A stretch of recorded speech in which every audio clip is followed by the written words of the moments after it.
everyone. How are you doing? Welcome to Facts and Two Cents. This is Petal. Hope you guys are having a great day. Welcome to my very impromptu podcast. I was actually going to be doing the podcast later. That was my plan. I was like, okay, I'm going to do my laundry now, and then I'm going to do a podcast later. And then I was like, I don't really want to do laundry. I don't know if you're anything like me. I'm like, I hate doing laundry, even though I need to do my laundry. But it's like, I hate it. And so this is my procrastination period. So you're helping me to procrastinate, putting a happy face on that one. So, anyways, welcome to Facts and Two Cents. As you know, this is a channel that supports the Duke and Duchess of Sussex, Harry, Meghan, Archie, Baby Lily, Mama Doria, Poola Guy, the chickens, Mama Mia, all of us here at Sussex Squad. Welcome, welcome, welcome. Hope you guys are having a great day. I hope you've had a great week. I know it's been a lot. Especially, our faves are doing fine. I mean, they are quiet in California. I mean, we haven't really seen them. They have been under a tree in California somewhere doing whatever it is they're doing and just being quiet. And the rest of the world are going crazy as they usually are when it comes to, the Sussexes. But other than that, things are, if you're on social media, it's a madhouse over there. I literally today had to mute a whole bunch of people because I've decided I don't want to see anything about the book. I don't want to hear any more about it. I just don't until Tuesday. I mean, obviously I'm going to watch the interviews on Sunday and on Monday and Tuesday. But I don't want to see or read or hear anybody else's opinions or retelling of anything in the book. I'm like, no, I don't want to hear it. And I don't want to talk about it either. And so I know we are all in different places about that.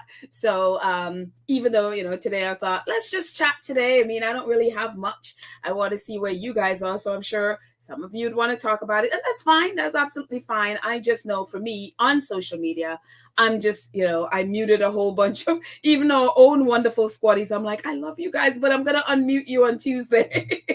Because I don't want to hear anymore. I don't want to see. And some of them are posting little, snippets of the book. And I'm like, no, I don't want to see it. So I've had to mute some of our wonderful squaddies. And I will unmute on Tuesday. So no, I'm nothing against anyone. I just personally want to. I think what it is for me, I just want to have my own experience. I want to read it and have my own experience as opposed to it coming, especially if it's something that came from the British press. First of all, they're translating from Spanish, and who knows if their translation is correct. And so I don't really want any of that. And I was like, no. I want to have my own experience. I want to read. I want to be surprised. I want to laugh. I want to do all of those things. And I value having my own experience with it. So that's how I feel about that. Let me just say hi to my friends in the chat so far. Connie is here. Hi, Connie Bomber. Oh, thank you so much. And Connie Bomber has donated. Thank you so much for your super sticker. I appreciate us. Connie coming to us from Switzerland, the beautiful Switzerland, living all of our dreams. At least mine anyway, not all of us. I'm assuming that I know your dreams, so but enjoy, Connie. Thank you so much for your super sticker. Cali, Compton Cali Gal is here. Hello. And our awesome moderator, Lydia is here. Hello, Lydia. Happy you're here. And and Lydia's reminding everyone, please, especially if you're new here, please go ahead and subscribe to our channel. Click the notification bell so you know when we drop a video. And please like us. If you're here, go ahead and do it. Go ahead and like and share our video as we try to build a bigger platform. That would be awesome. Awesome other moderator is here. Church Nelly hanging out with us, and all the wonderful squaddies from South Carolina. Hey, squaddies from South Carolina. It's so funny. I don't think I've ever said it on here, but Church Nelly, one of the things it's something that I always test in New York, because there's it's so weird. In New York, whenever I've asked someone in New York if they're from the Caribbean, because it's really weird that I could pick out, I don't know what it is.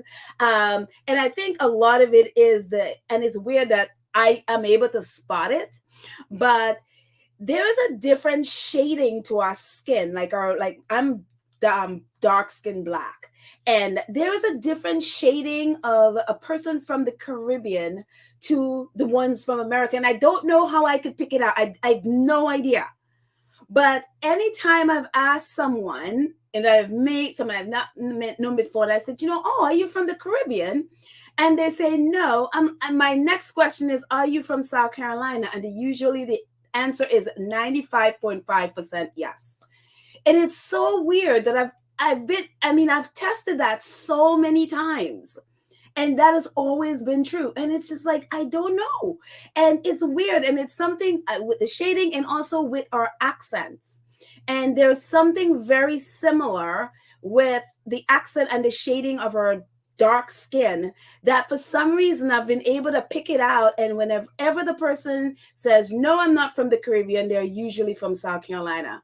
And I was like, wait a minute, could that be from the same, say, I don't know, tribe of people that came over? Like, I don't know, but it's just kind of wild that I just thought of it. And again, I've tested that so many times in New York, and just about every single time I've been right. And it's wild. It's just like a wild thing that I have. I don't know why I throw that in there, but whatever. It's just one of those things. Let's see who else is here with us. Oh, Annie is here. Hello, Annie.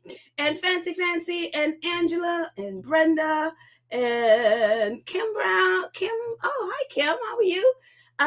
Catalina's here, and Joan Garcia, and Rochelle, and Janet. Hello, guys. And Brenda. Hello, Brenda. How are you? So anyways, and we'll say hi to everyone as we go along. And I see you, Maggie. I see you there. Hello. So anyways, what's up, guys? How are you? What's going on with you? We could chat about anything. One of the things, I could start it off. With all the crazy stuff that's been going on with Spare, obviously we know a couple of days ago it leaked in Spain, and they, for some reason, the 10th became the 5th in Spain. That's okay. I'm thinking language barrier, some crazy stuff happened there. It seems, Penguin Random House couldn't do anything about it.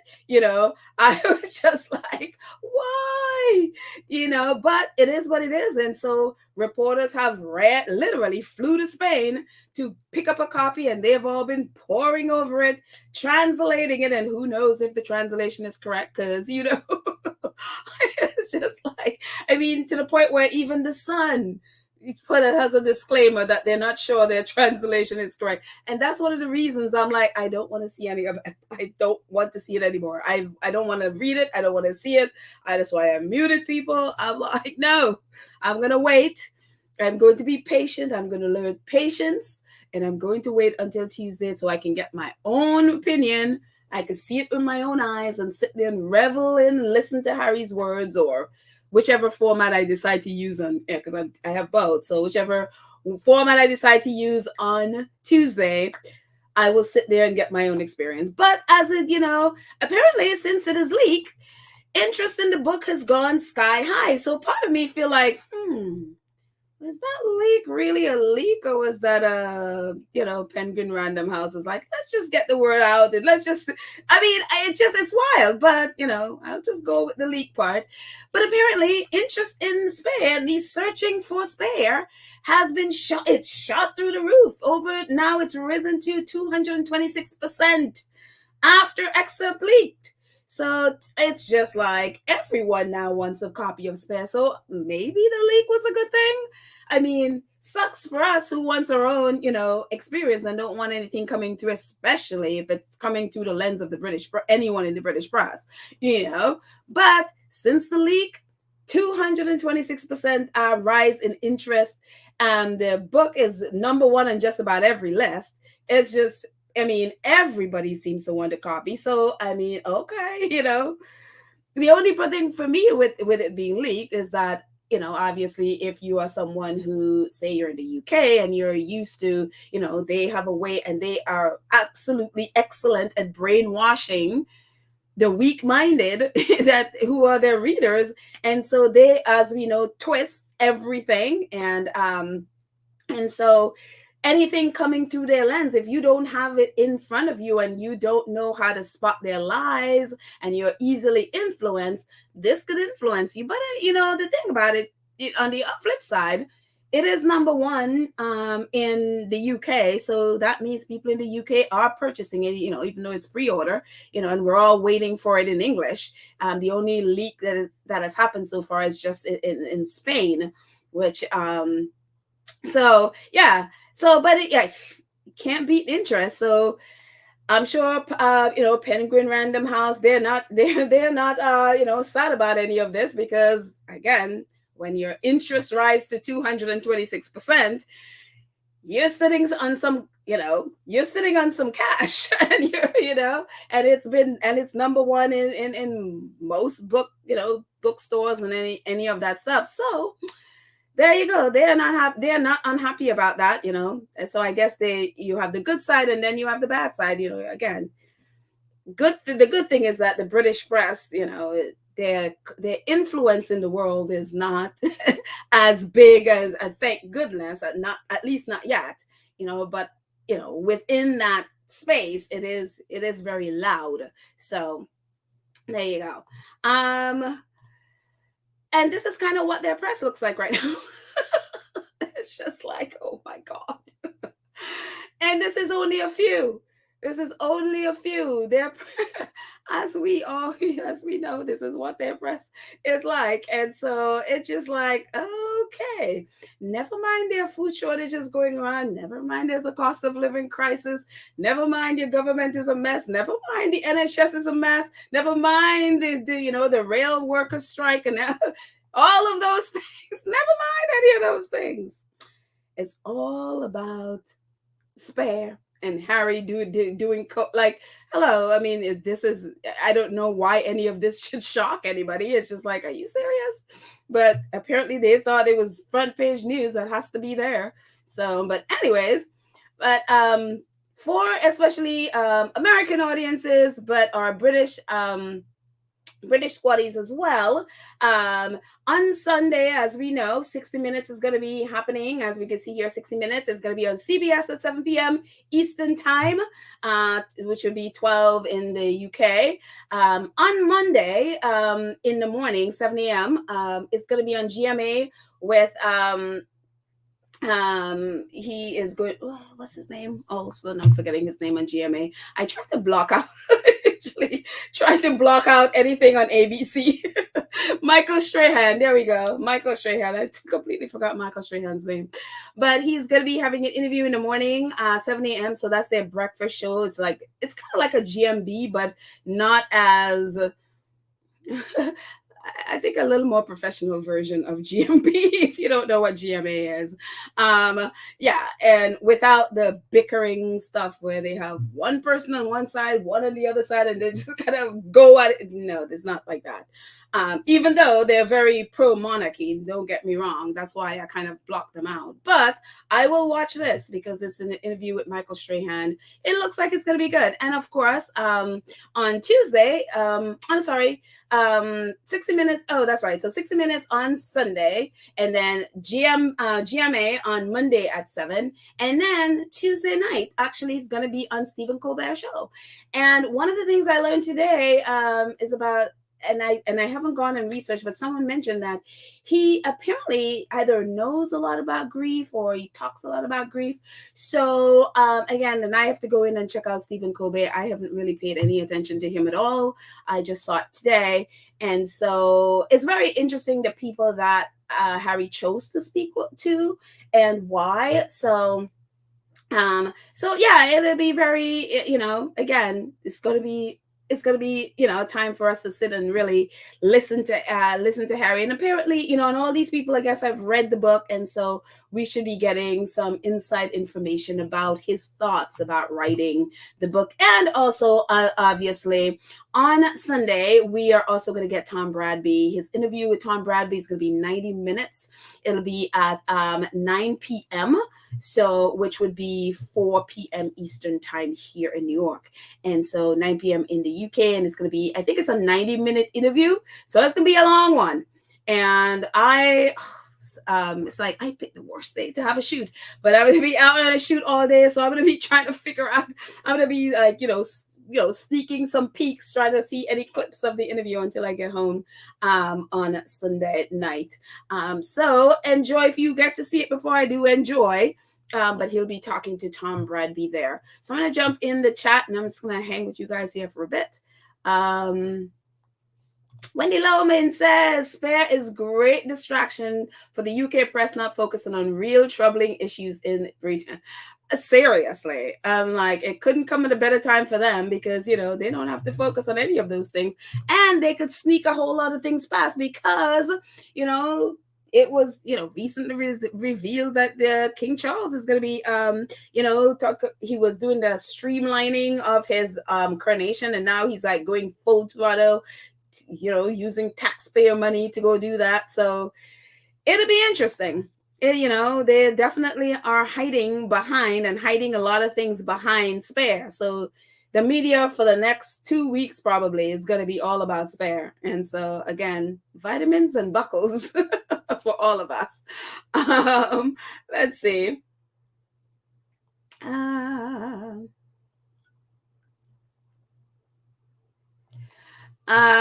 Allegedly Shady Shannon. Oh, I've never seen you over here before, Allegedly Shady Shannon, but welcome. Hello. She said, did you all have copy or audio? I'm not sure what you're talking about, or maybe you're just responding to someone else, so I don't know. Maybe I should have looked before, but do you all have a copy or audio? Oh, hard copy or audio. Oh, I'm assuming you're talking about Spare. Oh, okay. Now I kind of understand. I'm going to do all both. Not hard copy. I don't know that I want a hard copy, but I have Kindle and Audible. So that, if that's what you're talking about, Spare, how we're going to be listening or reading it, I have Kindle and also Audible. So, which is awesome. And so, but I'm sure a lot of people, I know a lot of friends who don't like reading on their computer or their pad or phone or whatever device they're using, and so they like the hard copy. I just don't like hard copies because they just take up space, and I don't want to, yeah. Let's say thank you, Allegedly Shady Shannon. I love that. Shady Shannon. Janice says, hello, squatties. Hand pink waving. Oh, well, okay. She's waving. Hello. Let's see. John Newell. Hi, John. John says, hi, all. What kind of man charges into someone's house to berate his pregnant wife? Only a bully, racist, and entitled one. I'm telling you, John, it's just, oh, I know, Michael Strahan said one thing. He said, when you read this, your mouth are going to drop open, your jaws are going to drop. And one of the reasons I stopped is because, they are posting all these clips about, not only this incident with William barging into Harry's house, but other things as well. And you're like, oh my gosh. This is who they've been coddling. And so one of the things I appreciate, even though I don't want to hear more about it or read more about it, but I am looking forward to when I read it, is that this whole idea of the magic of the royal family, which has they've been hiding behind this fake persona that has given them, immunity from so many things. And I am so glad to see that stuff stripped away so that people, again, even though say the royal family say their private life is private, but they are part of an institution that is a public institution that people should know what is going on behind the scenes. And they should know the people who there really know who they are. That's supposedly working for the people. And so I am really happy that Harry is literally is stripping back the curtains, peeling it. I mean, not peeling, but literally ripping it down and burning it and exposing all this mess. Because so people could understand this is who you've been coddling. This is who, this is who you're getting to be your next king, who you've been like, oh, William, oh, this, oh, that. They're so perfect. Oh, Kate, who could not, goodness, there could not be a more perfectly saintly, angelic person in the world. I usually call her, Angel Saint Kate, master bridge builder. It's just like, and then you pull back the curtain and you see like, oh my gosh, these people are these messy, in William's case, abusive, and it's just like, oh my gosh. And this again is the danger of when you have these hereditary things where it's like people are just like born into these positions and they're just given these positions that they're supposed to be head of your state, these unelected officials. This is why stuff like this is so dangerous. Because this is the guy who's going to be your future king. If he has the, you have to think like, okay, if you are doing that to Harry and you feel perfectly fine, like John is saying, to barge into somebody's house, beat him up. And, as we know from Harry, he chose. And again, some people are laughing, oh, William beat up Harry. No. Harry chose not to hit him back. This is a choice, and for you to have the, at the 30-something years old, 38 or whatever he was in 2019, to feel like it's okay to barge into another grown man's house, berate, as John is saying, berate his pregnant wife, and then beat up a grown man, beat up and push out a grown man who just refuses to fight back at you, and you feel that's perfectly okay. And then when you're leaving, you claim to apologize, and then you gaslight him like, oh yeah, I didn't attack you, Harold. For you to do something, that takes a lot of like, I can't even imagine. For you to feel like that's perfectly okay. My thing is, what does he do to Kate? What kind of a life does she have? I've seen clippings of articles for a while there where reporters actually in the article were concerned that Kate always had these bandages on her hand. Now, I'm not saying that's, he's but it makes you feel like, what's going on there? What is going on in that relationship? And then you see different behaviors from their babies and you're like, okay. And you see pictures of William with his hands in Kate's face, and then, you'll likely read about other issues of that in Spare as well. And it's just like, this is who you've been coddling. This is who you've been selling the world that's going to be your next king. Of course, if you're a squatty, we've been calling out this mess forever. We got him pegged. Oh, goodness. Pardon the word, but, for other reasons. But we've been calling out William because, you'd have to be blind not to see what that was and who he is. And it's just, and I guess that's why he had to have a deal with the press. Because if they really were to really focus on him, people have called it out, but a lot of times, even the excerpts that I read from Robert Jobson's book yesterday, but even then, going further, he basically gave him excuses. Oh, no. When he blows his top, he always goes back and apologizes. That's kind of how they report it. They all of them have been hinting about, how his short temper and his furious temper. And then they coddle it and basically just like, oh, well, the stress of, being the future king. Oh, he apologizes. And it's just, it's incredible to me. But I think that stuff like this need to, now that hopefully it's implanted in people's consciousness that there's got to be, as Harry said, some accountability. Why this has been allowed to go on. William is 40 years old. Why this has been allowed to go on. And Catherine says, thank you. Catherine says, probably this the weak-minded will still pay attention to the UK media. They are clueless. Just pass them by. I am waiting for the copy next week, and I will listen to Harry's audio myself. Exactly. And again, even with, say, the weak-minded, quote unquote, it's the British press are experts at grooming. They're absolutely experts at grooming. And you wouldn't even, if I lived in that and I've had to consume that in my entire life, then I would probably be one of them too.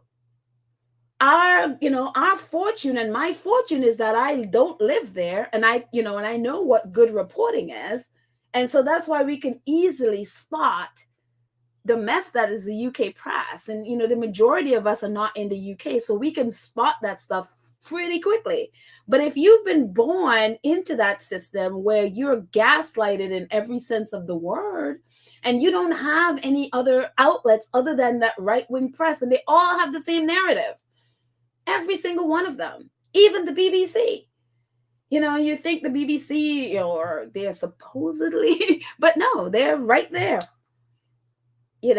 And so it just, if we were born into that, if I was born into that and that's all I had, then it's more likely that I would be exactly as groomed as the rest are. It's really scary. It is a really scary how they do that. But yeah, they have definitely masters at grooming people with their narrative. That's why they are so shocked and, beside themselves that they could not take down Meghan. It's just like they don't know what to do. They've done everything and she's still standing. So yeah. Lottie says, is Michael Strahan and Harry interview? Is it on Saturday morning? No, it's actually on Monday. It's on Monday morning on ABC. So that's when it's going to be. And I will post the link. Someone posted some links of where you can watch it. I will post it today, actually, in our community page. So you can check there and as to where you can watch it. Let's see. Who else?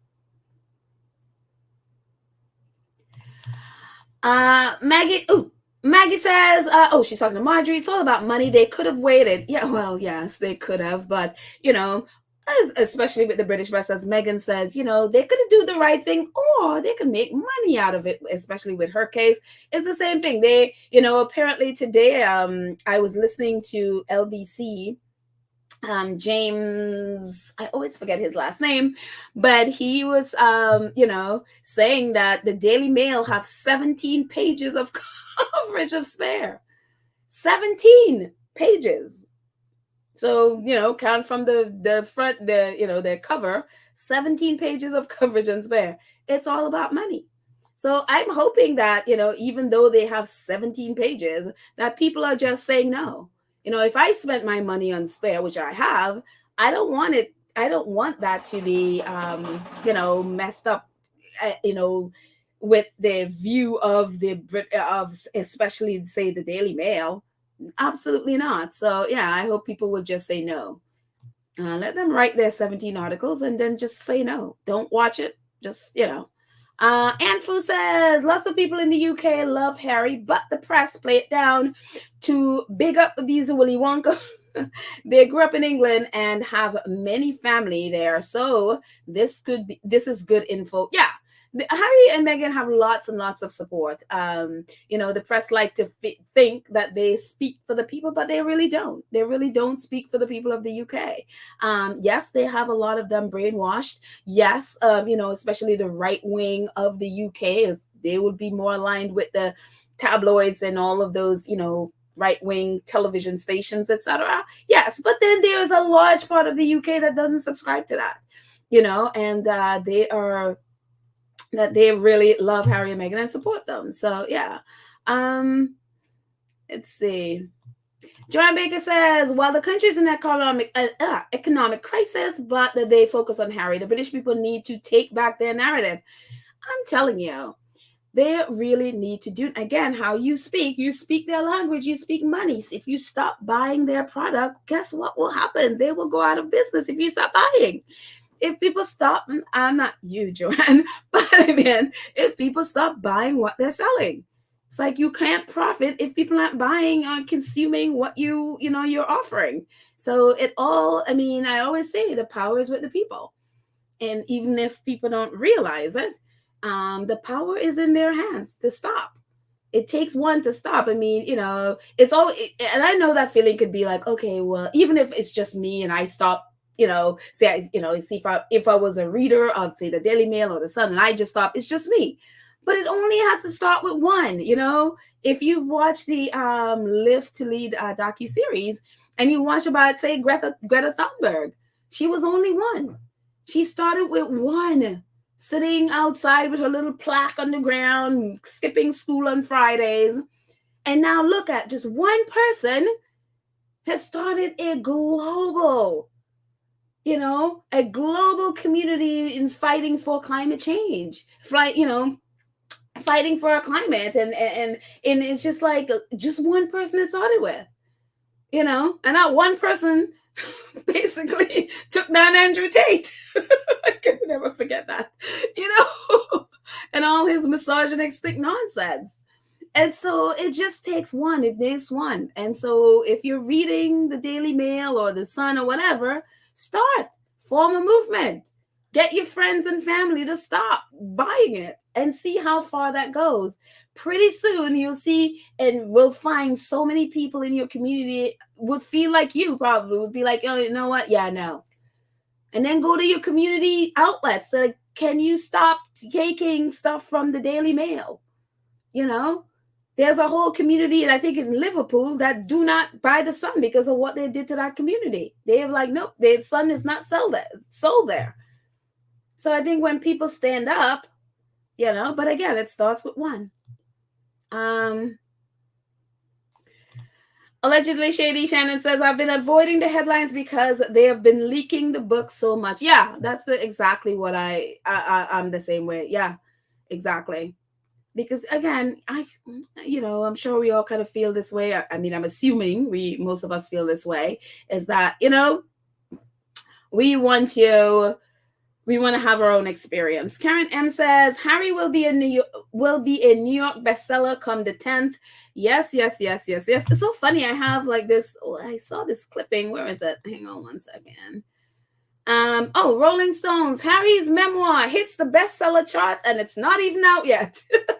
So it's on the chart. I don't know where, I didn't read the article. I just saw the clipping before I came and I was like, oh, I like that. So yeah, according to Rolling Stones, it's already on the bestseller chart, and it's, again, 4 days away. And so people have been, ever since the leak, it's like, it's just ignited this fire and everybody want to read it. Which, is actually a good thing, because more and more people have it in their hands. They're going to get a chance to read it. And then they, especially if you're in the UK, or pay attention to the UK press, then you could compare what their narrative to what you're reading. So hopefully that's good. Hopefully that changes people's mind, and for them to see Harry's point of view in spite of what the press says. Compton Cali guy says, Michael Strahan says it will be the #1 bestseller in the world 2023, and he read it from beginning to end. I'm telling you, it's the biggest thing since sliced bread. It's just like, and I think openness breeds openness. You know what I mean? And I don't think anyone, and which is, you hear people like, whoa, who've read it, it's like, wow, he is really open and honest. He just lays it all out there. And I think Harry's honesty, his openness, his willingness to just be vulnerable with everything, it's what draws people to him. And it just is one of those things. And, some people would look at that and be like, oh, he's such a weak. And it's just like, no, it takes so much courage to be able to do that, to be able to be that honest about your life, good, bad, ugly, and otherwise, petty, and everything else in between, and that draws people. People love that, because the majority of us want to be that way, but we're just afraid, because we're so afraid of what people think of us if we, put ourselves out there and don't look particularly good. it's a scary thing. And one of the things that they always describe Prince Harry as is that he's fearless. He's not afraid. He's not afraid to do stuff like that. And so it's like, and I think that's what draws a lot of people to him. And so, but please pray for him. There's, the press is going on about his military thing, and that's out there. And so pray, it's kind of like a little dicey at the moment. So please pray for him and Meghan and their safety, because it has to do with their, his military service, and the press, the British press is kind of like ramping it up, all of which to hide, they're doing that so that people don't remember, or to distract people from the fact that Prince William is abusing. He's an abusive person. So they're going to play up this military stuff. So just pray for Harry, because there are crazy people out there. Just pray for their safety, as we all have, Let's see, what else? Wendy Logan says pair will top bestseller list global. Oh yeah, totally. Isn't that amazing? I mean, everything they touch just explodes. It's just like, even though we've had, archetypes, we've had Harry and Meghan docuseries, we have Live to Lead, and now we're having and it's kind of like, you would think people, the narrative, at least the British press narrative, was like, oh, people are tired of them. Nobody wants to hear more. And all of a sudden, it's just like, no, people just want more. It's like, feed me, feed me, feed me. It's amazing. It's absolutely amazing. It's like we cannot get enough of these two. And it's like everything they touch. It's just like, wow.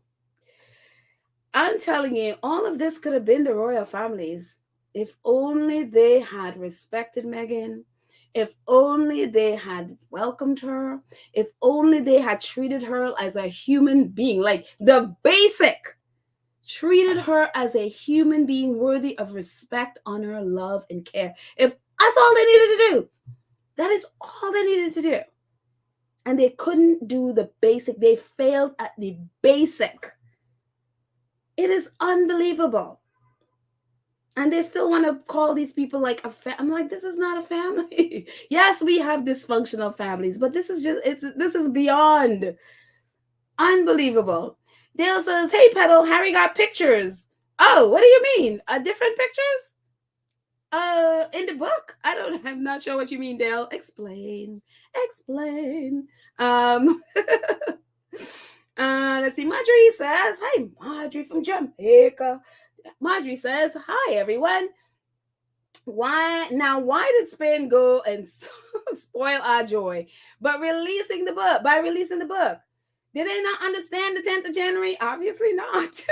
Why? What's so confusing about the release date? Not happy at all. I know. I've been tweeting about that all yesterday and today. Like, I will never not be angry at random Penguin Random House. I'm like, how could you not know? Like, you should have people in every single country, security and your people in every single country safeguarding this book. Like, I cannot believe the sloppiness of this publisher. Like, even from the beginning, the fact that it was even released that he was writing a book, and then it was released that that the date is coming. I just feel like it's just amateur. It's like amateur hour. I would have thought a large publisher like that would have been a lot more professional. I am so disappointed in just the lack of professionalism. They're just, how do you not guard this? It's just like, are you serious? Unbelievable. It's kind of like they're in La La Land and they're tweeting yesterday, oh, the book is coming out, and we're all tweeting back at them like, dude, the book has been leaked. Do you think maybe you could push up the date, of the release date? Because it's kind of like they're in La La Land somewhere. And the book is, I'm like, people are online reading the book for free. Yes, excerpts, but still. It's just like, oh my gosh. Like, who works for this? It's like I don't know. I had these in my mind that this is just such a, it's a big company. It's one of the biggest publishers. And so in my mind, I just had an idea that they were just better than this.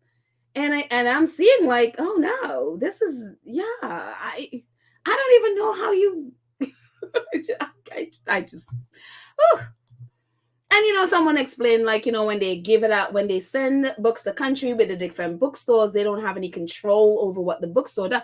But I would think with a, again, you're a large publisher with a book like this, and the interest, that it'll go through the roof. You've seen how large, you know, Harry and Meghan docuseries is for, and the numbers that they're doing globally. You've seen the interest.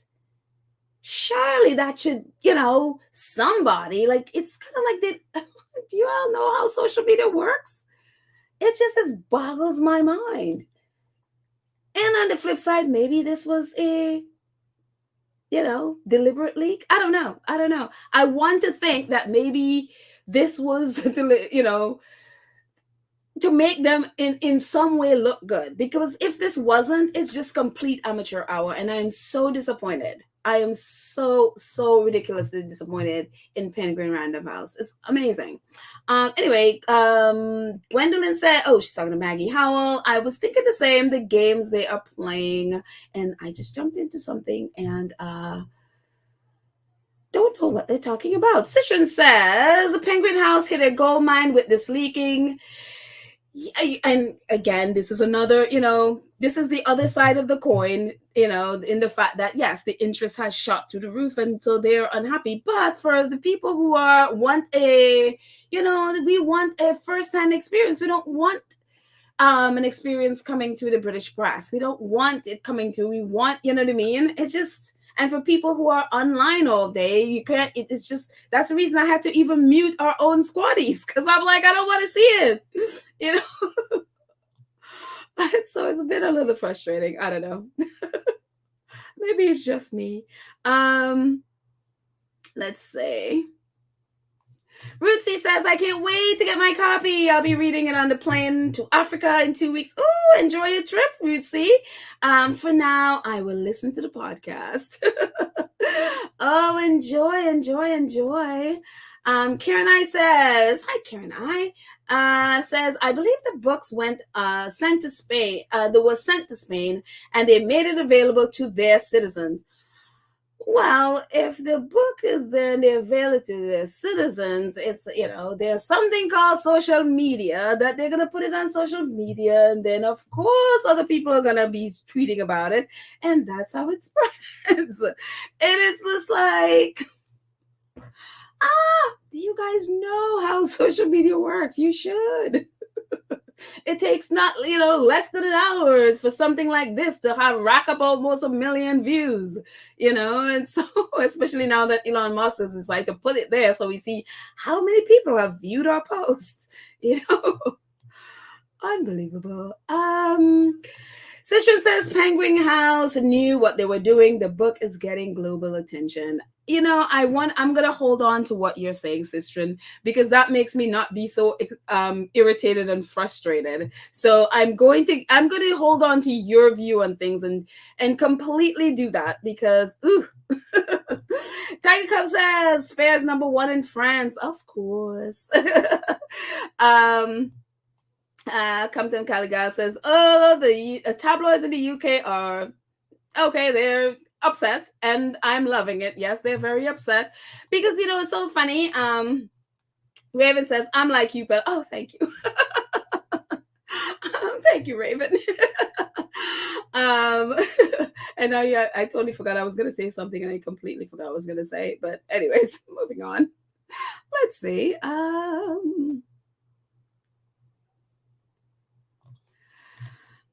Jay Patterson says, hello, Pedal. My book is arriving from Amazon on Thursday. 2 days. Wait, what? Why is it arriving on Thursday? Okay. Oh, okay. You're getting the hard copy. So, that's sad. Is there any way at all you can do a Kindle as well, so you can? I don't know. I would not be able to wait 2 extra days. I'm already like jonesing for Tuesday. I could not wait when everybody else is reading it until Thursday. But I will pray for patience, Jay. I will pray for your patience. Let's see. Gwendolyn says, it is a wonder the palace didn't publish the findings of the bullying allegation against Meghan. They actually discovered who the real bully is. It sounds like William is an abuser. Well, yeah, I mean, if you're a squatty, we figured out this whole mess forever ago. But, what we've learned so far, and even what we talked about yesterday, I'm sure these behaviors by Prince William is why we got that bullying. I'm sure he thought, especially his attitude towards Meghan, I would assume he thought Meghan would be outing him on the Oprah interview. That's why that came out, because it's classic narcissistic behavior. They just, they project whatever they are. That's what they'll project and try to get the world to believe about you. And that is exactly what he is classic abuser behavior. And so I would assume he assumed that Meghan would be outing him. And now we know why they all hate Meghan so much, because, oh, goodness. From what I've seen so far, and one of the reasons I don't want to read anymore, is goodness grievances. William, and that's the thing with William. I think while Harry was getting help, and even though he was telling Harry that Harry needs to get help, I don't think William ever got help for his anger issues. That is well documented, even when he was a child.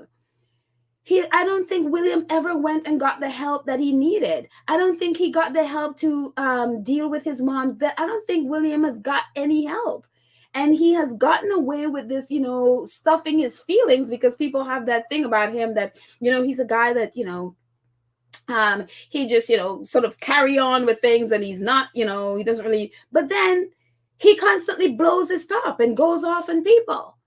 And so that's the thing for instance, like while Harry was dealing with his mess and, dealing with his trauma and being messy as he's been, I don't think William ever got the help that he needed. And that's why we are here today and talking about this. So even though, and that's for me is why his frequent, or at least, excuse me, whenever they do it once a year or twice a year, the mental health messages or stuff that's why it's so shallow, because he's not pulling from his real life experience. It's kind of like, it's almost like he's reading off a script. It's so shallow, you can't connect with it.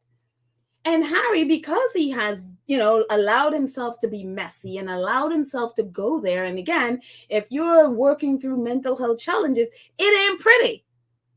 That's why something like Spare, people are like, shut up, because it's uncomfortable. The stuff that they will talk about, it is not good. It's not cute. It is not pretty. And so I don't think William has been able to allow himself to not try to be that perfect person. And of course, he is not. So, for his own sake and for the sake of his children, again, when I say, I bring it up a couple of times, when I saw his baby did to his mom, that stuff is that Jubilee was an eye-opener for what that family is. And it was very, very, very clear where they are. And so I hope for his wife's sake, I hope, if he could do that to Harry, let's just say I wouldn't want to be the one married to that kind of character. And we know what that kind of character is. And even in Robert Jobson's book, he talked about how he, goes off on Kate. And although it says, they scream at each other, whatever, but William is a big guy. And so it just, for those kids' sake, I hope he go get some help, because again, that pattern, when you live with that stuff passes on.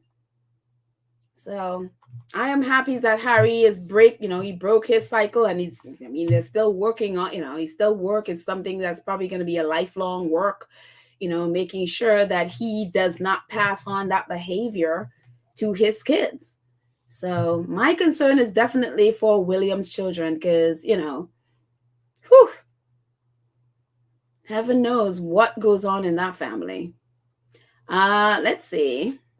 Oh, hi, Chosen to be. Yes, how are you? I hope you're doing good. Hi, Cookies and Cream. Hi, our awesome moderator. Um, Maddie Rambo says those rodents don't speak no no Spanish. Why would I waste time listening to them? Exactly. And I think that's one of the reasons the Sun put up their disclaimer like we can't be certain the translation is correct. Yeah. So there you go. Wait for the English version. Let's see. Let's see. Compton Caligas says, my family, South Carolina beginnings from Africa, produced family members who looked white and passed. Oh, wow. Very interesting. Wow. It's like we're so many shades, aren't we? It's amazing. Absolutely amazing. I love it. But it's so, coming back to our South Carolina thing, it's one of those things. It's so funny. A couple of people that I've met in New York and I've asked them, and they've been from South Carolina. They look at me like, "How did you know? How did you know?" I'm like, "I don't know. I don't know why. I'm able to spot it. It's either the shade of the skin and the accent. It's very weird, and I'm able to pick it out. I don't know how I'm able to do it. It's a gift, I think." Gwendolyn says, if I wonder, oh, sorry, it is any wonder the palace didn't publish it. Oh, wait, I just read that. Sorry. Sorry, Gwendolyn. I just read that before.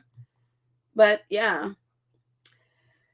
And even with the bullying accusations, they didn't do an investigation into bullying. They never investigated that. What they did was they investigated and they investigated the practices of their HR and how, I guess change up or updated their policies for people to be able to report abuses, workplace abuse or anything like that. They never did an investigation into bullying because there was no bullying to investigate. So yeah, that was all, again, British press narrative that, I hope Harry goes into depth about that. At least that's one of my things. It'd be very interesting to see if he knows the ins and outs of what happened with that supposed investigation. And again, of all people to be, reporting and claiming, oh, we're doing an investigation, abusive William. It's just like, are you serious? I mean, the whole thing for anyone really in the royal family to be accusing anyone of bullying is beyond pale. I mean, are you serious? You guys are the most abusive people. You should be the last person on this earth to accuse anyone of bullying at all, because the history of abuses coming from the palace is well documented. Unbelievable. Absolutely unbelievable. Zero self-awareness there. John says, Harry, please do not go to coronation and sit in a viper's nest. Meanwhile, Andrew's problems is being hidden. Absolutely hidden. It's being hidden all the time. And when he was asked if he's going to go, Tom Bradby asked him, if he was invited, if he's going to go. And Harry's like, well, a lot of things can happen. There's a lot of things that could happen between now and the coronation. But, it depends on if he said the ball is in their court. He would like to reconcile, but accountability has to happen, and they're going to have to be willing to sit down and talk about things. And so for Harry, it seemed from what he says, unless there's accountability, sit down and talk and accountability, from what he says, he's like, no, he most likely is not going to be going. So we'll see. We'll see. I mean, if they are able to sit down and really have honest conversations, and really William and Charles and whomever else, Kate and all the rest of them, own up to what they did, and take responsibility and apologize on whatever else they need to do. If they're able to do that and rebuild their family, I mean, no matter what I think of them, the goal of any family is to be able to sit down and, talk and be able to trash out whatever it is you need to work out to rebuild your relationship. I would be happy if they're able to, but they got to take responsibility. for what they have done. They have to apologize. They have to, you know, take a look at what they did to Meghan. And you know, it's up to Meghan if she wants to, if she wants to forgive. That's all on that, you know. But it's just, you know, I would root for relationships being mended, and on anybody's relationships being mended, because I guess as people, we are built to want, you know, at least in within families, I think we're built to want to be together and to want to have a relationship with our brothers and our sisters, whatever. And if you are able to work through all that mess, and people take responsibility and, you know, accountability for whatever it is they did, and apologize, and forgiveness, you know, is given out, and all of those things, great. Come together and whatever, you know. I still think there should not be a coronation because it's wasting taxpayers' money, but you know, that's beside the point in this case, you know. So, but I think from Harry, unless those things are happening, you know, it's kind of like a no. But as he said, the ball is in their court. If they want to sit down and talk about it, and you know, take accountability for what they did. And of course, you know, it's also up to Meghan if she wants to forgive, because oh my goodness, the things that they've done to this girl, they wanted her dead. And it's like, you know, whew, that's a lot to forgive, but you know, it's not impossible. So who knows? But again, with the royal family as they are, they never apologize. That's the thing with white supremacy. They will don't ever expect them to apologize. Don't expect them to take responsibility. They'd rather pay you a few million. I mean, look at what they did with Prince Andrew, you know, taking responsibility. No, they'd rather pay you a few millions to make it go away. They'll never apologize. And that's why Harry said, you know, we are moving on. I don't expect apology from them, you know. But, you know, there's still hope. It's his family. He grew, you know, he was born into it. So, yeah, unbelievable.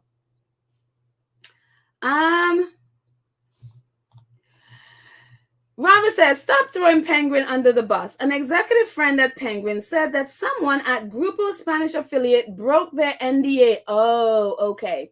They will investigate and prosecute what was done with Harry Potter. They will, as was done with Harry Potter.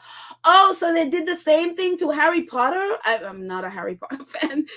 Okay, I apologize, Robert. So thank you for some more information. So an executive said that they broke their NDA. Oh goodness. Well, I hope they prosecute, because this has been a mess. This has absolutely been a mess. So thank you for giving us some more info, and that I appreciate it. So, all right, I will stop throwing Penguin House under a bus, and I will stop being upset at them. Thank you, Robert. And then I will, you know, Grupo like, why would they do that? Why would you break your NDA? I don't even understand it. So anyways, I do hope they prosecute them and, you know, take big bucks from them. So there you go.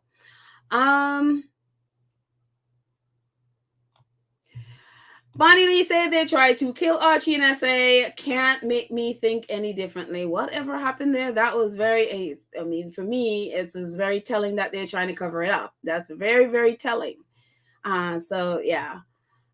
Joy says they want Harry to crawl back about reconciliation, that it won't happen, not after all this. Yeah, and I think that's where Harry is firm. It's like, yeah. Unless there's, you know, at least that's what he said to Tom Bradby, unless they're willing to sit down and talk and there's accountability, I don't think that's happening. So, and again, you have to, I mean, they went for the Jubilee, you know, obviously the Queen's funeral, they were there, you know, and so their presence was used when they were there. And now it's where it's like, the Queen, we don't have the Queen anymore. She is gone. So, unless they're willing to come to the table, you're not going to have our presence. You cannot use us. And so very, you know, hopefully fingers crossed that they stay away. So 25 Girls 101. Hello. I haven't seen you here before. So welcome. Says, how were we to know that? Where did that news come from? Did you have official press release about the NDA from Penguin House Publishing? Okay, so Robert, if you'd like to tell us, Robert says he has a friend who is at publisher at Penguin. So Robert, was there an official statement from Penguin House? So maybe you can let us know that as well. So yeah.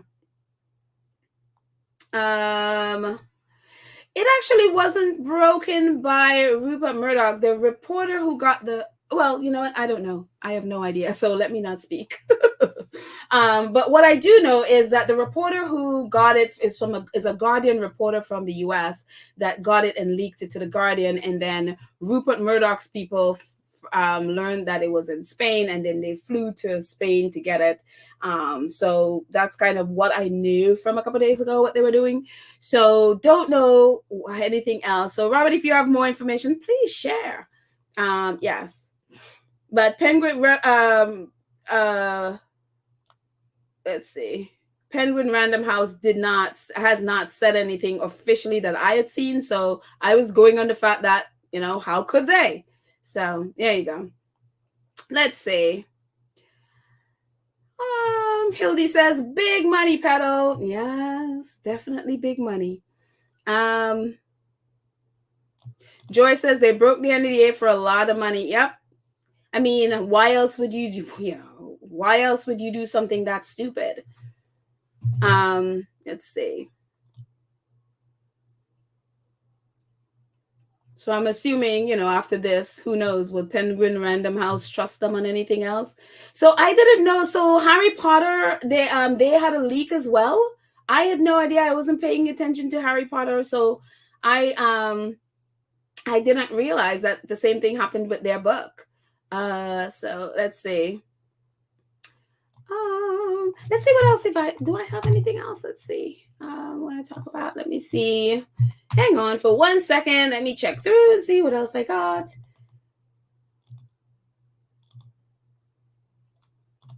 Oh, yeah.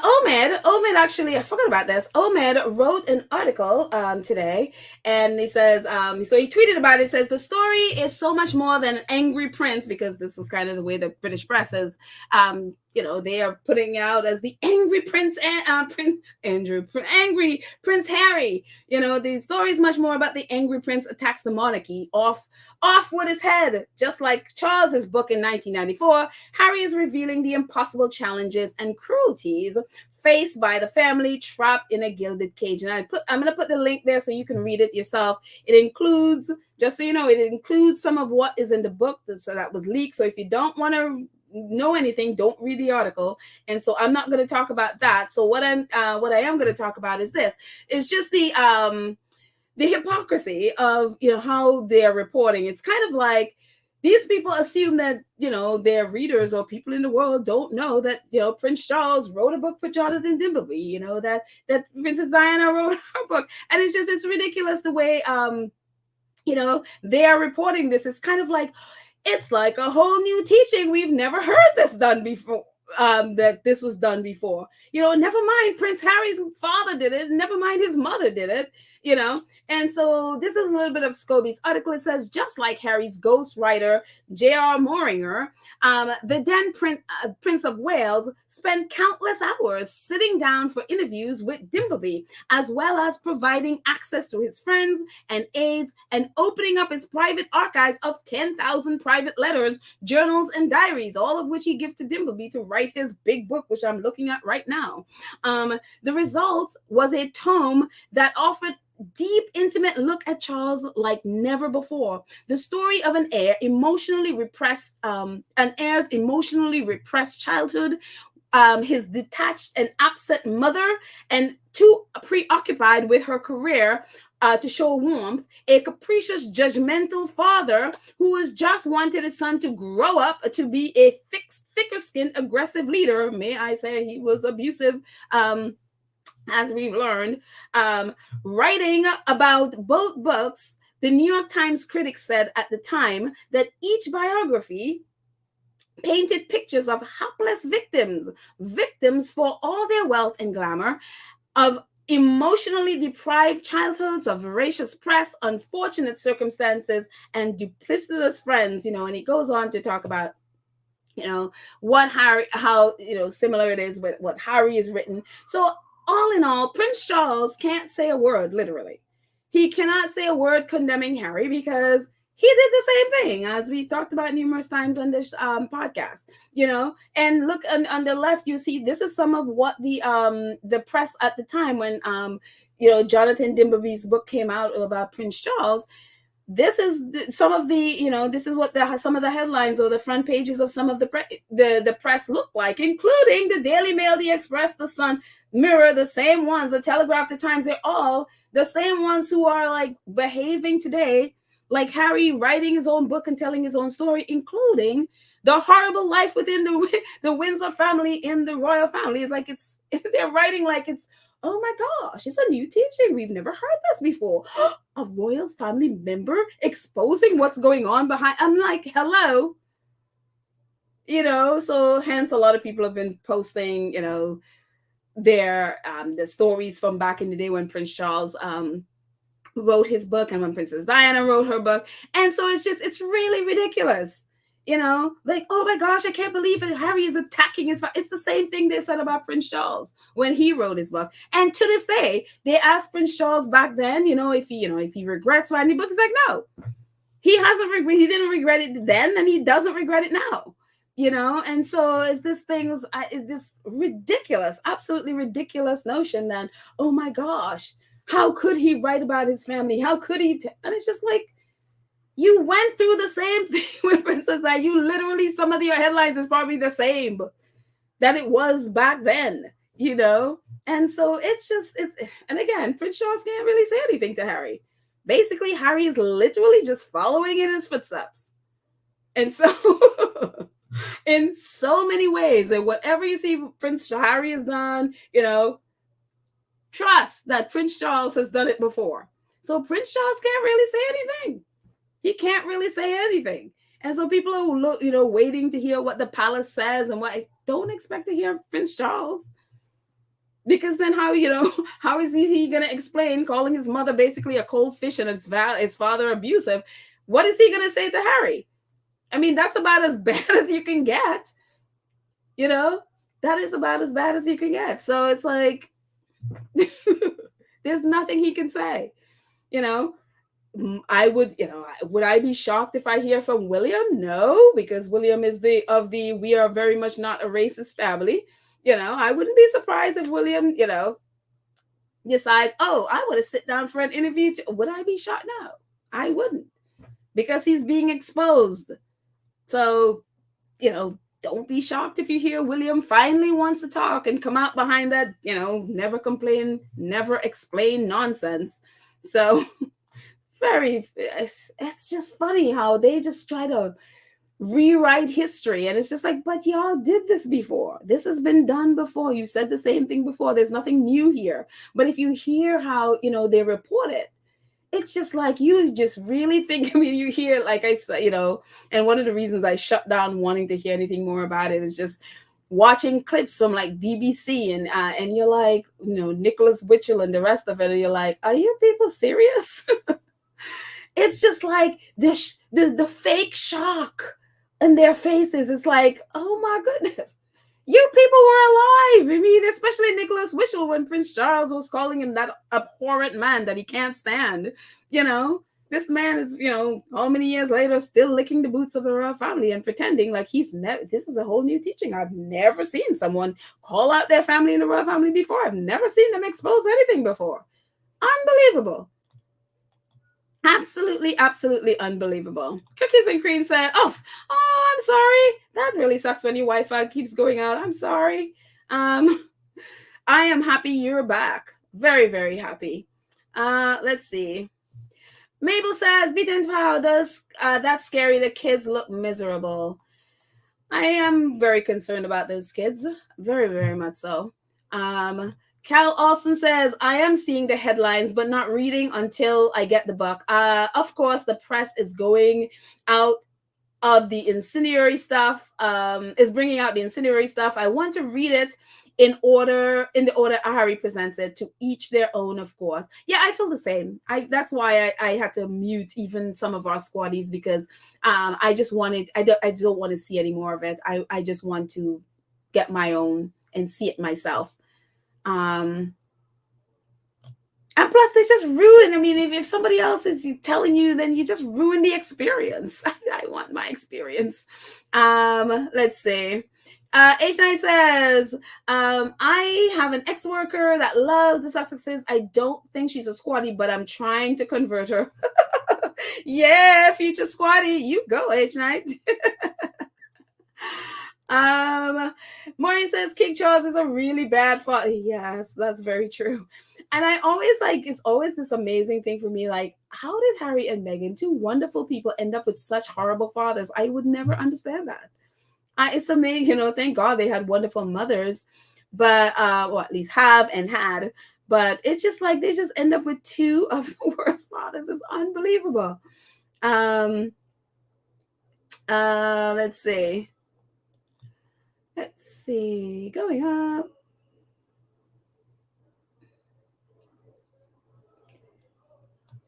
Kathy Gabby says, I now await William's book memoir. Again, don't be surprised. Don't be surprised. And one of the things, Harry, even in the interview with Michael Strahan, he gets into that quite a bit. It seems that his relationship with, as he calls him, his arch enemy, William, is that the fighting that goes on between them, there's always a competition. So whatever Harry does, William wants to do and do better. It's always a competition for him. He's never, goodness, the fact that Harry is, in the US, and the fact that he brought his, earth-shot mess to the US and thought somehow it's going to be like a Super Bowl. I don't know. I was like, dude, have you ever been to the Super Bowl? Do you know you even know what the Super Bowl is? But, it's a competition. The whole thing with William, he cannot live. It's like he cannot seem to live with himself if he doesn't compete against his brother.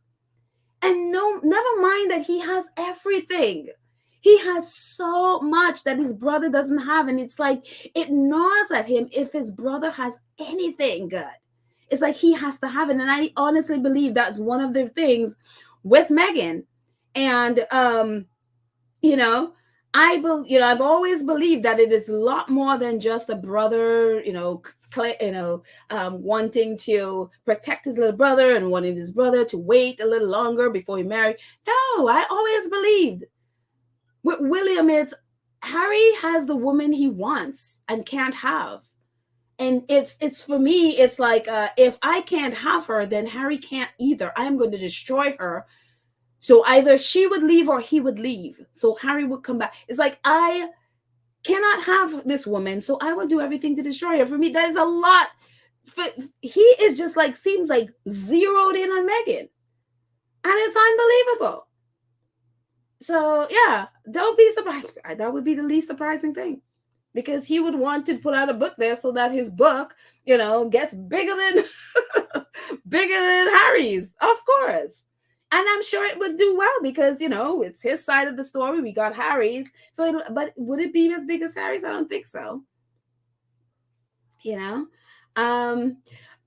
Judy says, official LB, Harry is breaking the generational curse. Absolutely. And I'm telling you, I saw, I'm not sure who put it out, but someone posted a clipping about, how strong you have to be to break when you're breaking generational curses. It's just, it is not for the faint of heart. It is really not for the faint of heart. Let's see. Beaton's House says Robert Collins, Kate, can succumb to some illness, or a driver could be accused of. I'm not sure what you say. I'm not sure what you're mentioning here. So let's hope everybody is safe. No matter what I think of her, I always hope people are safe and protected. Let's see. The Impossible says, Fiddle, have you seen the Invictus team? They said they're reading the book and don't mess with a real soldier. Oh, I haven't. I've been kind of staying away from everybody. Um, so of course they're reading the book. I mean, that's the hello. So it's a lot of it is about Harry's relationship with them and his time in the military and his experience there. So I'm sure they're all reading the book. So yeah, good for them. And again, I'm really hoping when the book comes out, when a book drops on Tuesday, a lot of people would be really going after the British press. One of the things that has been really, really great is a lot of those the British press reporters who are on Twitter and post all their nasties on Twitter. I have been going back because I thought, like, are people still believing the things that they've been posting? And I have to tell you, so many people are now pushing back on them. That never happened. Their feed used to be filled with trolls. That's why I had all them blocked. Their feed used to be filled with trolls. So I unblocked a few of them and I went in because I just wanted to see. And they have so much pushback, and a lot, not even squatties. A lot of them are pushing back and posting receipts to challenge them. And it's just like, oh wow. So it's so good to see that. And a lot of it, they are quoting Harry and Meghan's docu-series as examples of reasons why they're not believing. And so it's been really good to see that people are like, their eyes are open and they're fighting back. So that's been really positive. Not everybody, mind you, but a lot. So Lavertha said if Harry was really angry, he would have pulverized his brother when he assaulted. Yeah, I mean, even there's the new clip from ITV that was on Twitter. Harry did say he made a choice not to hit back. Because he saw in William, that's what he said in the clip. So he described it as seeing red or something. And he said when William was doing that, he saw the same thing in William. And I think that just signified the anger that was in him. And that's why he chose. And even when William was goading him to hit back, he decided not to. And when he left, he called his therapist. And so that is such growth. Yeah. That was like a absolute choice that Harry made. And I mean, less a person would have decked William. And again, Harry is military. He could take on William in a second, but he allowed William to, hit him and get it, and decided, no, I'm not. And again, if he had hit back, what would the narrative be today? Because William has already had his staff labeled him as mentally ill and that he's mentally fragile. If William goading him and Harry had taken the bait and hit him back, now they could have now, he would have done it too, labeled Harry violent. And so it's very, and we know what the royal family do. They bait people into things so that they can use it against them. Princess Diana told us all about that. Let's see. Official Lauren Brown says it's ironic that even though both biographies show how hard the experience of the princess is and was, it is Harry who is chosen to be the better person. I'm telling you, yeah. And thank the Lord for Harry's mother and the people that he chose around in his life to help him, even though, whatever he went through as a child. Yeah, Charles has never grown up. And that's the thing. And that's the thing with the heir. He's never had to take responsibility for even the Camilla thing and all of that stuff. Yeah, it was embarrassing and the press was on him and whatever. But he's never really had to, apologize at all.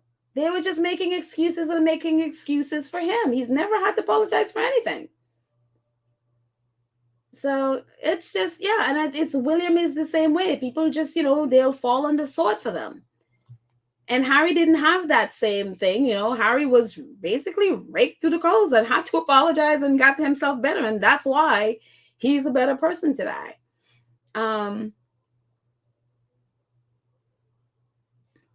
Kathy says, well, I guess Philip was disappointed then.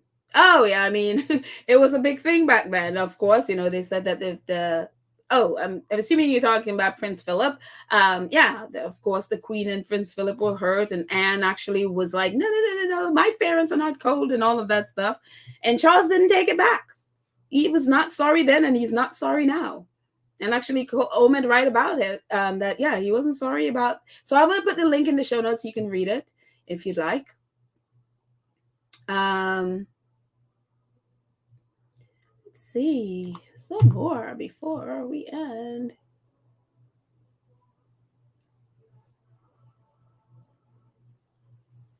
Rory B says, yeah, someone broke the NDA for big money. The money will be spent at some point, and this person shouldn't be allowed to work in the industry again. I hope, because this is big. This is really, really, really big. And I can't imagine how, if I was Harry, because that's who I've been thinking about, this something that, especially to have this thing fall into the hands of the British press, to have them be twisting and turning it, is something that he would not have wanted. This is something that he's fought so hard against. And to have someone do that, that's who I've been thinking about. So, yeah. Joy says, Omid's article is very good. Yes, it is. So again, the link will be in the show notes. So you can definitely take a read. I'm not reading the other parts because, again, I am not talking specifically about the book. And some stuff in there is about the book. So, Wendy Lohman says, I think about the mistreatment at the Queen's funeral. The Sussexes will not be used and abused by the UK press and the monarchy. Yeah, I think we are going to see a whole new Harry and Meghan. They were doing things. They were going back for the Queen, and now she's not there. They don't have that same, relationship with any one of the others. So, yeah, I think you can see a whole new Harry and Meghan, unless the royal family decide to change big time. I don't think they're going. So yeah, let's see. Fate Miller says, if you have time and haven't listened to James O'Brien's latest podcast, Dated Today, definitely. James O'Brien is the one at LBC that he is amazing. So if you're on Twitter, definitely check him out.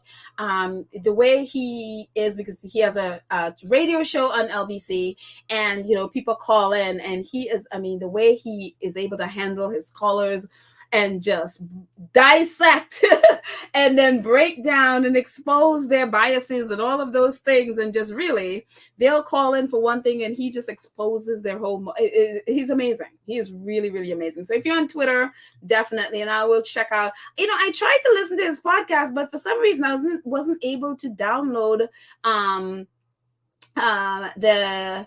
the app that he uses for the podcast. His LBC stuff I'm able to get on Twitter, but the podcast I'm not able, for some reason. I haven't been able to download the app that he's using for that. Let's see. Cali Gabby says, somehow I believe Spare will not, is still not a complete reveal. There's more, always good to hold back. Oh yeah, I totally, obviously, I'm sure there's stuff that he hasn't said. And so, yeah. And then, again, if Meghan decides she ever wants to write, I'm sure we're going to get from her perspective as well. I would definitely be online for that one too. So I would definitely be online for that. So that would be amazing. Let's see, going up.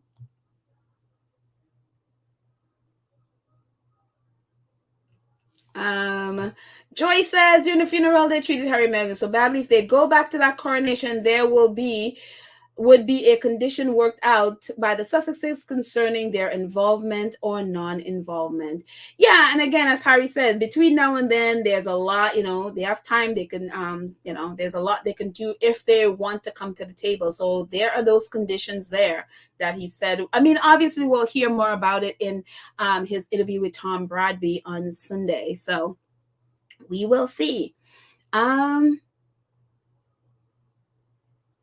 Or the Impossible says, Pella, I'm waiting on Tuesday, the 10th. I can't wait, girl. I know, right? Gossip for days. Let Harry speak. Definitely. Absolutely. Let's see. Official Lauren Brown says, I wouldn't be surprised if one of the royal family's wealthy friends couldn't break off a huge amount of dollars to get that book early. Allegedly, IMO. I'm telling you, it could be any one of those. It could be anyone with deep pockets. Who knows? Yeah. My whole thing with it is just the fact that it got into their hands, and I know how the British press twist things, and I know how susceptible people are to their narrative, and that is the thing. And for me, I know it's something Harry would not have wanted, and so that's really what made me really angry about that. So again, it is what it is, and yeah. So yeah. Let's see, moving down, let's see, get some more before we head out, and I go off and quit procrastinating and go do my laundry, which I needed to be doing. So yeah, thank you for helping me procrastinate, because again, I hate laundry. Let's see. Shadow W says, exactly, Pedal. Harry said the men in his family married for their heads and not their hearts. Remember, William made Kate toe the line for years before he proposed. Don't forget, he dumped her twice. Yeah, the funny thing, when Harry said it, I did not, my impression of it was his dad, his dad marrying his mom, because he wasn't in love with Diana, he was in love with Camilla. And so that's who I was thinking he meant. And he said it, and then the British press just jumped on Kate and William, and I'm like, you telling us something? Because the obvious would be Charles, and that's well documented, that Charles didn't love Diana. Diana said, hello, that is well documented. For some reason, the press never got to Charles and Diana. They all jumped on Kate and William, and I was like, so are you telling us that there's something wrong in that relationship? Because why would you simply jump to Kate and William? Because they've been, trying to give off that they're this happy married couple. So why would you jump to that if they're this happy married couple? Why would Harry be talking about them? And so it's just like, you guys really just want to talk about William and Kate's relationship, huh? And you can't, because you have a contract. Unbelievable. Let's see, do I have anything else? Hang on, let's see.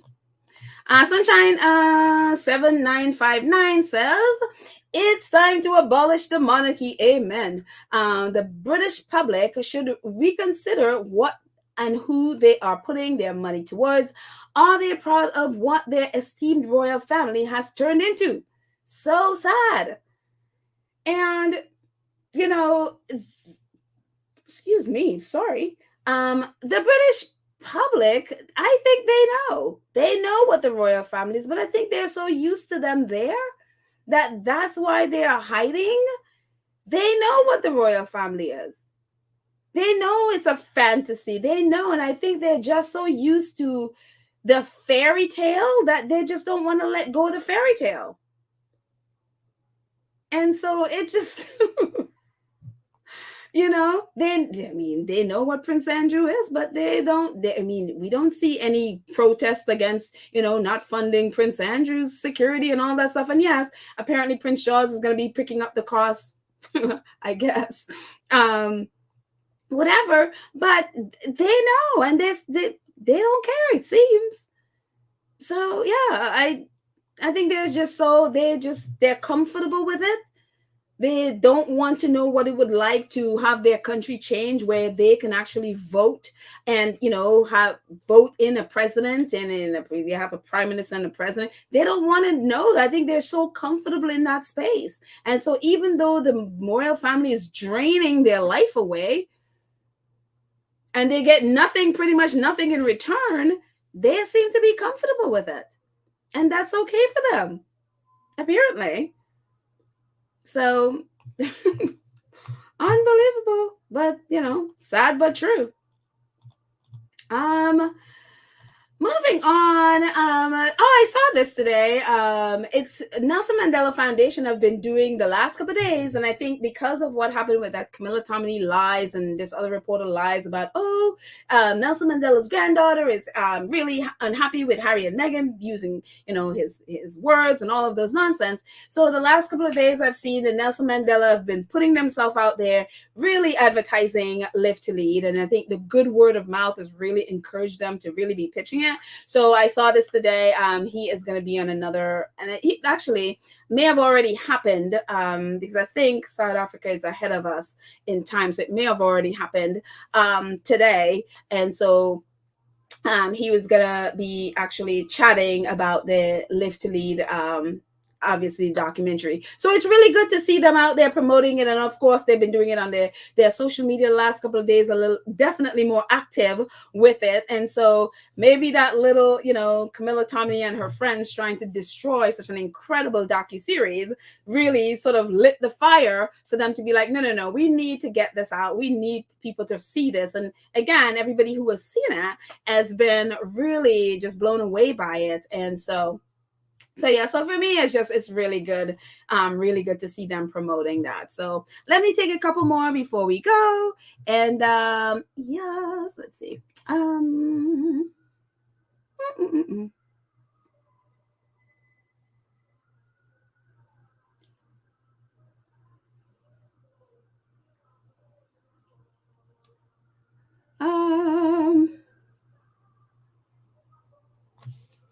Maddie says Tugboat Thomas.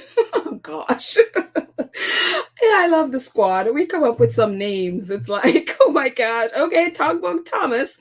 Don't understand that he has to have money to buy the book first.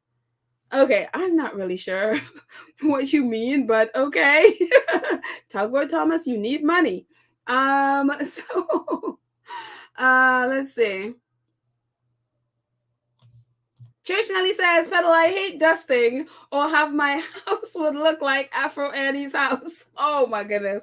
Ah, yes, we remember Afro Annie's house. Again, it's so funny when Meghan talks about the perception of the royal family, how the reality is so very different.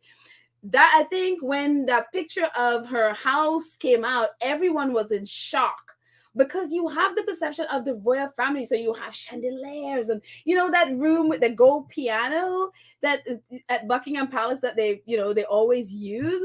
And so everyone, including myself, before I saw some of the rooms, have this idea that all the rooms are like that. And it's like everything look like what what you imagine a palace would look like.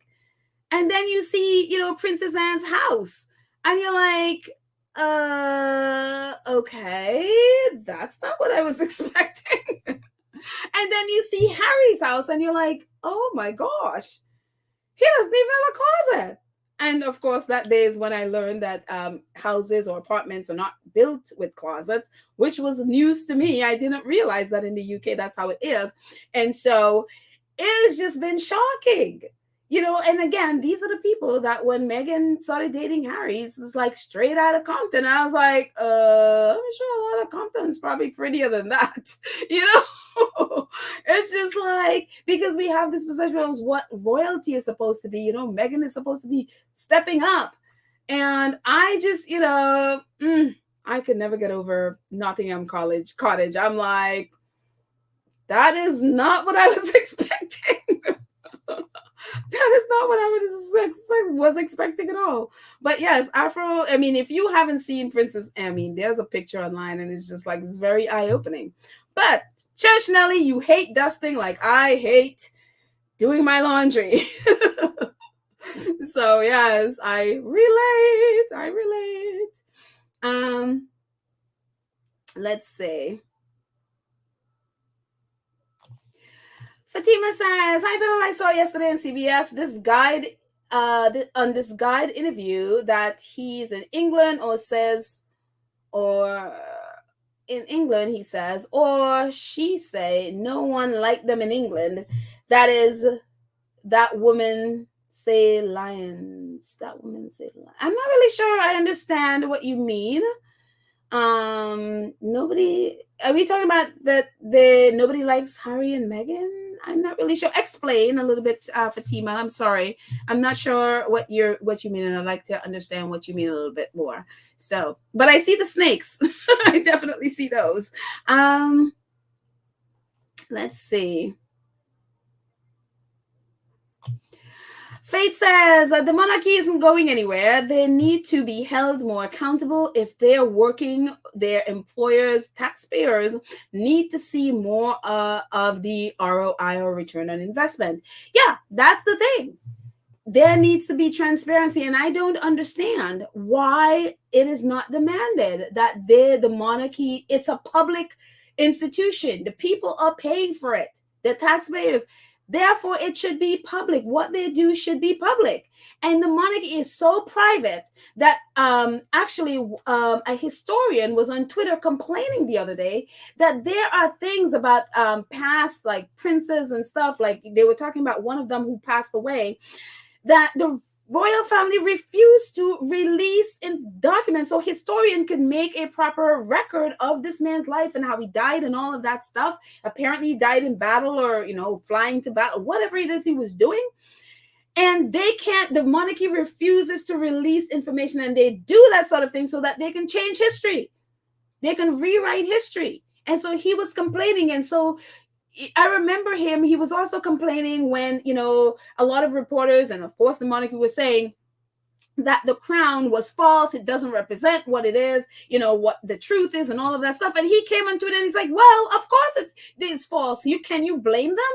You guys are not giving out to historians the facts. So of course they're going to make up stuff, because you refuse to release the documents that historians need to record things. And so it is unbelievable that has been allowed to go on. You have, say, the wills. Everybody else has their wills as public, but they have been allowed 99 years that you cannot open their will. And reporters, I know the Guardian, have been challenging it and challenging it and challenging it, and the courts have allowed them to do it. They can hide it, and it's unbelievable. Absolutely unbelievable. One of the things I know they were also trying to challenge as well is to make public is because the royal family, or at least the king, King Charles, and the queen when she was alive, they, basically the public was unaware of the different laws that they can use the king or the queen's consent too. And so you wouldn't hear about this stuff until, a reporter go digging again. We wouldn't know about a lot of this stuff other than the Guardian went digging and they found a whole bunch of stuff. And people are like, really? They have consent. They have king's consent. They can withhold their consent from a law until they get benefit, whether it's immune from the law, like the race law that they still have. A lot of the public didn't know anything about that. So they have been now trying to get stuff like that open to the public so that the public knows what law that's on the table, that the queen consent or the king consent now, that they can, that's there so that people know. It's like, okay, what are you getting out of this? You gave consent for, okay, what are you getting out of it? All of that stuff should be known to the public. And I don't know why they have allowed stuff like that to be secret so that the monarchy can get away with anything. They can get away with absolutely anything. Every single cent that is spent given to them from the sovereign grant should be made public. What's made public is they quote unquote everything, but their security cost isn't. And they say, okay, no, we can't because it will give away their security. You know what? I think people need to know. The Republic Group, they said, figuring in security, it's closer to 300 and something million pounds. What is recorded in the sovereign grant is about, I know the last one was like 102 million pounds. Their whole thing, the public need to be aware of that stuff, all of it. And they shouldn't be allowed to be secret. But again, it's a public institution. I understand family stuff, right? Fine. If you want to keep your medical stuff private, if you want to keep private stuff, but the monarchy itself is a government, it's a public, it's a public institution, and all of that stuff should be made public. So, and again, yeah, the public need to know, that they're getting a return on their investment. They're going to be giving their taxes. They should know what is happening. So, and I don't again understand why there isn't much of a push to make sure that happens. They let the monarchy get away with so much. It's just like, guys.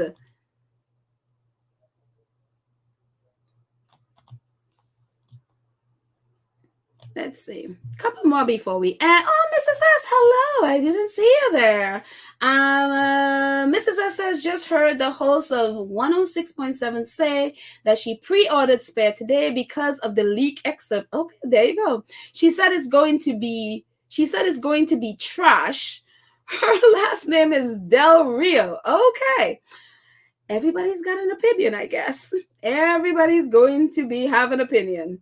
So, let's see. Faith says, oh, she's talking to Maddie Rambo exactly with Angelou, MLK, Malcolm X, John Lewis, Barack Obama.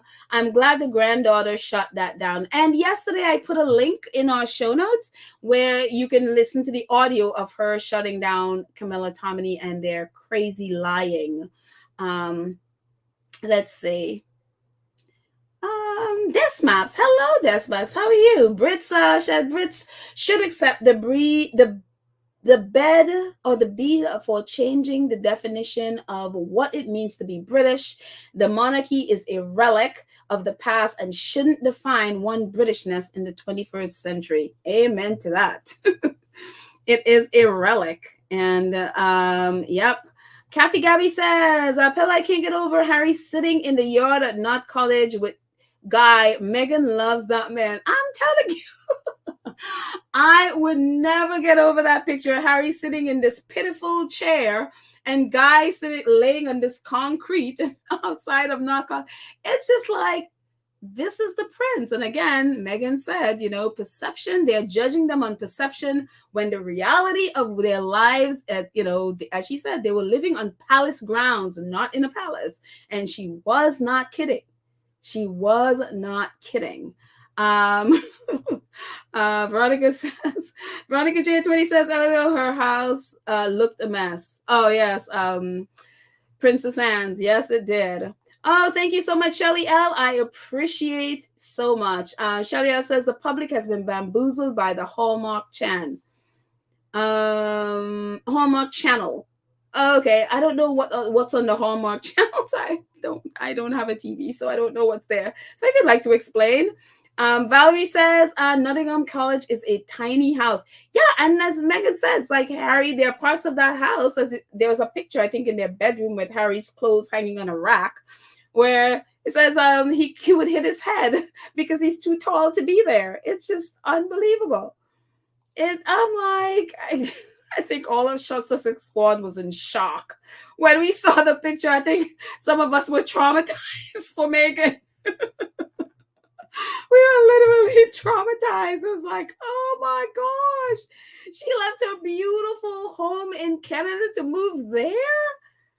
Mind you, Prince William is in a 20-room home right across the way from where Harry lives. It's just like,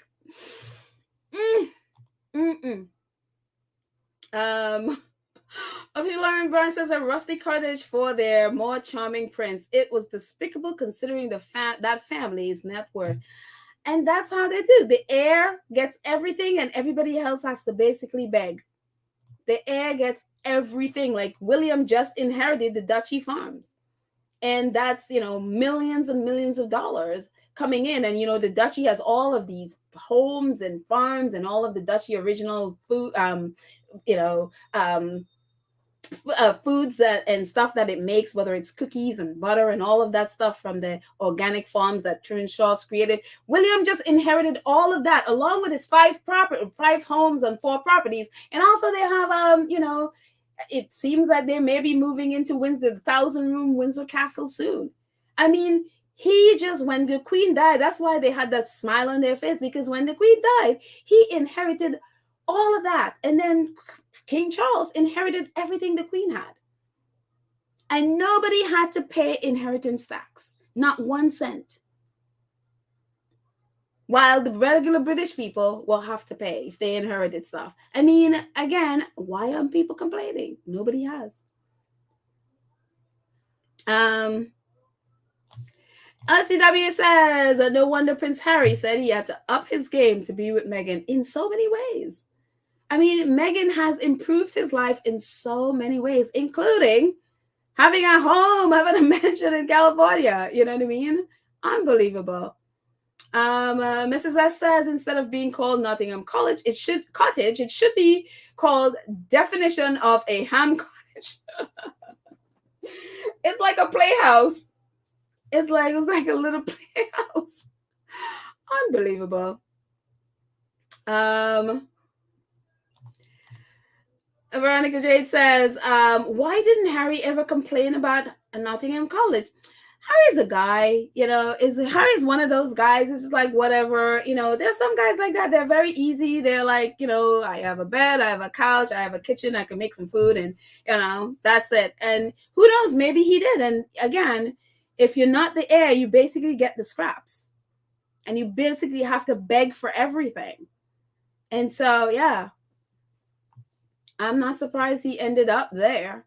Again, Prince Charles has all these homes, William has all these homes, and Harry had, and even when they got Frogmore, we saw what happened with that. Let's see.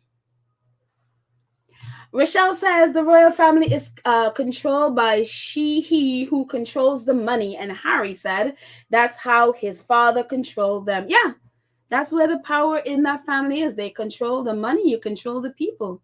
All of everybody. And I think that's where Prince Charles gets his power, the fact that people have to come and beg him. What a little weasel of a man.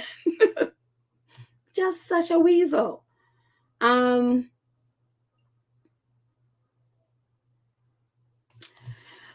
William says, Michael says, William has $1 billion, 5 homes, but he doesn't have love. Harry has that and he can't stand it. He can't stand the fact that Harry has the woman who adores him. Yeah, I mean, I don't know William's net worth in terms of cash. Would I be surprised if it's $1 billion? No, I don't, but I don't have any facts into exactly how much in terms of cash or assets, whatever he has, but he does have 5 homes and he has a duchy farm now.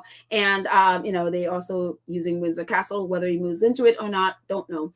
But yeah, he cannot stand the fact that Harry has a woman that adores him.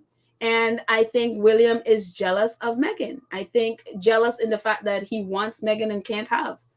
And he is a narcissist, and that's how they are. And it's funny how that is the label that, again, projecting, that is the label that Kensington Palace labeled Meghan with. If you read it, what he said about Meghan in Robert Lacey's book, that's how he labeled Meghan, projecting on her who he is. Let's see.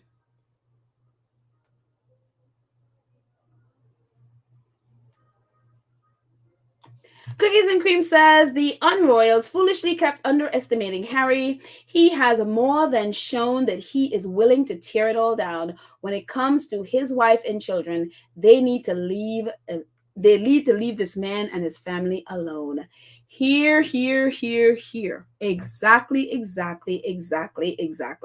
I mean, talk about, and again, it's funny because we've been saying this for so long. It's like Harry has been there, 38 years, however long he was, 36 years, I think, 36, 37 when he left.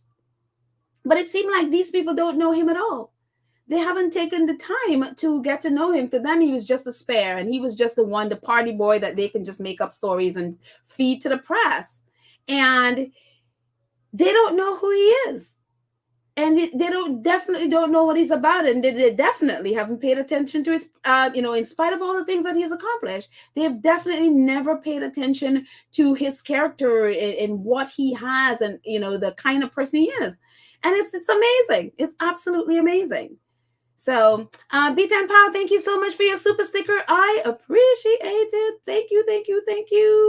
Cheryl L, thank you so much. Oh, the Hallmark Channel show romantic movies about make-believe royal families. Oh, and they always have fairy tale endings of some sort.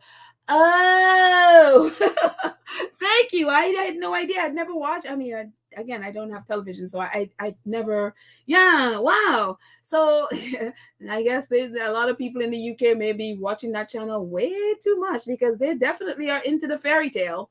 And it's just like, and it's funny because the narrative is always like reconciliation, reconciliation, reconciliation. But whenever Harry speak the truth, they all freak out and say, oh, he's attacking. Well, I was like, you can't have reconciliation without the truth being out there. You speaking the truth, and then people take accountability for what they did, and then apologize, and then forgiveness. You can't have reconciliation by someone just coming and taking some pretty pictures so you can put in your tabloid so you can make money. That is not reconciliation. And it's like they have such a skewed view of what that is. And it's just like, oh my gosh. Because I guarantee you, if they saw a picture now of Prince Charles, and Prince Harry and Meghan smiling, all of a sudden it would be, oh, they're reconciled. And it's just like, no, it's just a picture of them smiling. That's it. And it's just, they don't like to deal. They literally don't like to deal. So, anyways, guys, let's see, Amy, last one. Amy says, and after what the royal family put Harry and Meghan through, the unroyals deserve everything they get. Harry should keep talking. I am looking forward to Meghan speaking out too in a few years' time. Here, I feel the same. I feel absolutely the same. I hope they keep talking, keep putting it out there, and so let the chips fall where they may. Thank you guys so much for hanging out with me. I appreciate you so much. Thank you to our awesome moderators, Lydia, Church, Nelly, Karen M, Cookies and Cream. Thank you so much for protecting our space and making it fun. Thank you so much to our 2 Cents Crew who support the channel on a monthly basis. I appreciate you for your support. All of you, thank you, thank you, thank you. Out of the kindness of your heart, I appreciate it. And to all Gold Star supporters who supported either PayPal, Cash App, or super thanks, super stickers, donations, however you support. Thank you, thank you, thank you, thank you so much. So I will, I'm not sure if I'm going to be doing a live or just a drop tomorrow. One of those two, I'm not sure. So we will see what other stuff comes up. Hope you guys have a great weekend. I won't be here on Sunday because I'm off to do a shoot. So hopefully however I do tomorrow, if we don't do a chat, have a great time listening to the interviews, and we will chat on Monday. And again, Tuesday, because the book is dropping on Tuesday, there's not going to be a podcast because I'll be reading all day, as I'm sure you will. And you will be upset at me if I interrupt your reading to say, oh, we're doing a live. So we're not going to interrupt each other. But anyway, guys, I love you all. Have a fantastic day, whatever it is you're doing. And I will see you at somehow tomorrow. I love you all. Bye.